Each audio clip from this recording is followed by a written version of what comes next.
Captain here, retour au col de PAM, PAM. Oui, oui, à 2000, ah ben on est à 2010 là.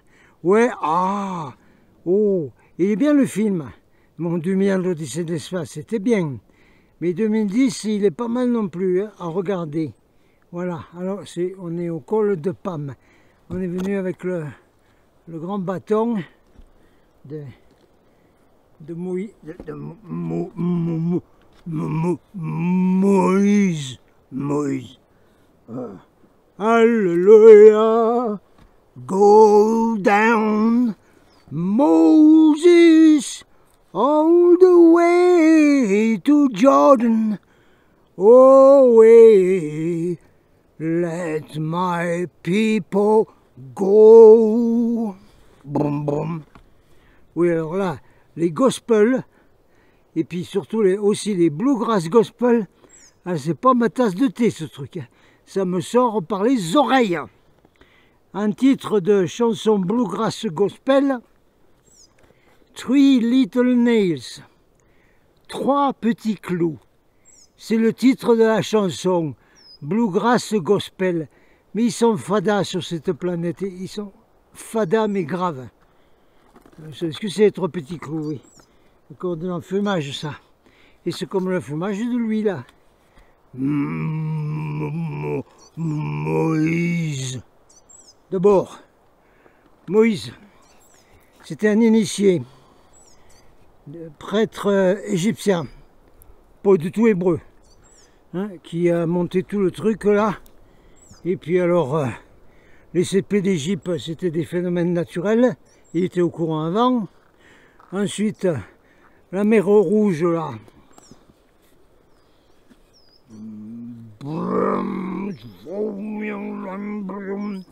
La mer Rouge qui s'écarte des voies, qui laisse passer les Hébreux, oui, oui, et puis qui va noyer les chars de la cavalerie de Ramsès. Oh, oh, oh.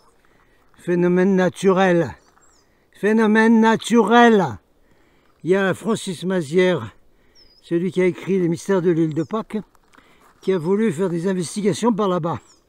Il est allé voir, il a découvert bien sûr que l'endroit de la mer Rouge, c'était comme un banc de sable, quelque chose, et qu'à certains moments, ça s'écartait, on pouvait passer.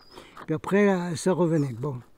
La manne qui vient du ciel, qui vient de Jéhovah, et qui a permis de nourrir les Hébreux perdus pendant 40 ans dans le désert du Sinaï. Waouh! Bidon, bidon. Francis Mazière a vu que la manne, en fait, c'était un truc, c'est complètement folding, hein, mais enfin bon, c'était un truc que par moment, il y a des nuées d'oiseaux énormes qui vont laisser tomber des déjections de je sais pas quoi, et que ça peut se manger. Ça, c'est la manne, ça. Oui, oui, oui. Et plein d'histoires comme ça. Que c'est des histoires de fous complets. Et puis, les murs de Jéricho. Oh là là, oh là là. Alors, Josué, il arrive là. Oui, c'est un gars qui était barré d'Égypte. Il arrive. Sonnez, trompette, sonnez, musette. Le divin enfant. Ah non, c'est autre chose. Sonnez, musette, trompette. Vroom, vroom. Trompette de Josué. Les murailles de Jéricho s'écroulent d'ivoire. Ah ouais? Eh ben pareil, Francis Mazière, il a été vérifié avec des archéologues, et les murs de Jéricho sont tombés par un tremblement de terre plusieurs années après le passage de Monsieur Josué. Que quand il est arrivé, Monsieur Josué, avec son armée d'Hébreux, la revenue d'Égypte, eh bien, il a été accueilli à bras ouverts parce que c'était la même tribu dans Jéricho. Ah, tout du bidon, bidon, mais complet bidon. Comment vous pouvez croire à ces trucs? Mais c'est de la débilité aiguë. C'est du délirium très mince. Là. Qui vous ont mis dans la tête là. Bon allez, on arrête de parler de Moïse et tous les autres. Ah oui, aussi quand même. Francis Mazière, je crois que c'est lui et d'autres, sont allés voir l'affaire de Sodome et Gomorrhe. C'est où ça? Ou c'est où Sodome? c'est rue du Faubourg Saint-Honoré, Sodome. Oui, oui, oui, dans une ancienne maison d'assignation, de passe, qui s'appelle l'Élysée. C'est devenu Sodome, là. Mais enfin, nous parlons de Sodome des temps anciens. Eh oui, Sodome et Gomorrhe. Alors donc, des spécialistes, archéologues et tout, sont allés voir Sodome et Gomorrhe et ont trouvé, Francis Mazières, il les a amenés, il y en était, ils ont trouvé des zones complètement vitrifiées. Et analyse, évidemment, ça ne peut être vitrifié qu'à des températures énormes avec des lasers, quoi. En fait, des phasers venus de l'espace qui vont vitrifier Sodome et Gomorrhe, boum. Ah bon? Alors c'est encore d'histoire de fou, ça. Oui, enfin, c'est quoi la vraie histoire? La vraie histoire, c'est que il y avait des frères de l'espace, parce qu'on est des escadrilles, nous, des fois, qui ne sont pas complètement d'accord avec le Parlement européen, le Parlement galactique, quand il y a des grosses des réunions et tout ça, et qui décident et tout. Alors, parfois, il y en a qui prennent les choses dans leurs propres mains, c'est-à-dire qui pilotent des engins. Je vous raconterai l'histoire de l'attaque de notre flotte sur la base de l'Union soviétique Baïkonour. Mais là, on parle de Sodome et Gomorrhe, dont on a su après, grâce à Horton Jésus, là, dans les messages de Borup au Danemark, qu'en fait, Sodome et Gomorrhe avaient été détruits par des vaisseaux de notre flotte avec des phasers, comme dans Star Trek, vous savez. Phasers! Boum! Voilà, des phasers de vaisseaux spatiaux qui ont niqué Sodome et Gomorrhe, parce que il y avait des frères de l'espace qui en avaient marre de chez marre, et bon, qui ont vitrifié Sodome et Gomorrhe.